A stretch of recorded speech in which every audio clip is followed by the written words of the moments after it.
Fry? Na sure mail daw? Wow, sana all. Totoo kaya yan?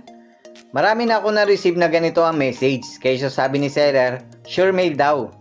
Sa mga matagal na nag-aalaga ng flower horn, madali na para sa ating pumili ng fry na may potential at posibleng maging male paglaki. Kahit ang pinakamagaling sumipat, ay hindi masasabing ang fry ay sure male agad. Dahil in the first place, maliit pa ang fry kaya hindi pa makikita ang bend na siyang magiging basihan natin ng kanyang gender. At kadalasan, visible lang ang bend sa size na 2.5 inches pataas. May mga pagkakataon na sinasabi kong ang fry ay possible male or possible female dahil sa mga sinyales na aking nakita. Pero hindi ko sinasabing sure male agad.